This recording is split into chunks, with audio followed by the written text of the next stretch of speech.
Դուք համաձայն եք դրա։ Ես մի առաջարկություն ունեմ, քանի որ երկու համայնքից ներկայացուցիչներ էլ կան, դարձյալ ու դարձյալ ես ուզում եմ անդրադառնալ օրենքի հենց այդ կետին։ Հարգելիներ, եթե մարդ կա, որ մինչև հիմա չգիտի, որ կառավարության կողմից օրենքն ընդունվել է 2006 թվականին եւ 19 տարի չեն անդրադարձել այդ կետին, հետո 2021 թվականին մրցույթ է հայտարարվել, որին մասնակցել է միայն մուլտիտրանսը եւ շահել է 250 դրամ ուղևարցի արժեքով, այն դեպքում, երբ այդպիսի ուղևարցի արժեք այս կողմերում չի եղել ընդհանրապես, մեզ կառավարությունում դա պատճառաբանեցին նրանով, որ մրցույթի մասնակիցը մեկ ընկերություն է եղել եւ իրենց առաջարկած այդ ուղևարցը գինը թողել են նույնը։ Հիմա ես ասում եմ,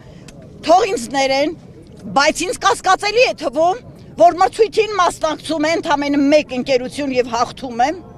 էլ չասեմ, որ օրենքը ընդունվում է 2006 թվականին եւ 19 տարի չի գործում ընդհանրապես, իսկ 2021 թվականին մրցույթ հայտարարելուց հետո եւս 4 տարի չի գործում եւ որոշում են միկրոավտոբուսները երթուղի բերել 2025 թվականին եւ արդեն աստղաբաշխական գներով։ Հիմա ասեմ, ես հարց եմ բարձրացրել նաեւ կառավարությունում։ Այս ընթացքում արդյոք բարելավվել է այն խոցելի խավերի կյանքը, որոնք նվազագույն աշխատավարձ եւ նվազագույն կենսաթոշակ են ստանում։ Իսկ բոլորս գիտենք, որ հանրային տրանսպորտից օգտվում են հենց այդ խավի մարդիկ եւ ընտանիքներ կան կոնկրետ Պրոշյանում, որի անդամներից 4-ը նույնիսկ 5-ը օգտվում են հանրային տրանսպորտից։ Հանրային տրանսպորտից են օգտվում նաև մեր զոհված զինվորների ընտանիքի անդամները, երեխաներ, 3 երեխա, կինը, ծնողները, նրանք ի վիճակի են տանելու այս ֆինանսական բեռը։ Ես ուղղակի այս դեպքում պահանջում եմ, այո, պահանջում եմ,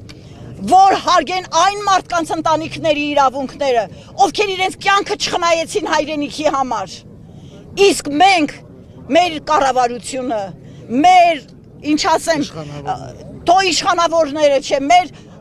համամարզեցիներն ասեմ, մեր ուղղակի հայ մարդիկ այդ մարդկանց արյունը չեն արժևորում, չեն հարգում մարդկանց կորուստը եւ ցույց տան ուղղակի ուշադրություն։ Իհարկե, այդ մարդկանց կորուստը անդառնալի է, հազար ներողություն, բայց իմ տղան 44-օրյա պատերազմի մասնակից է, ամսի 28-ին գնացել է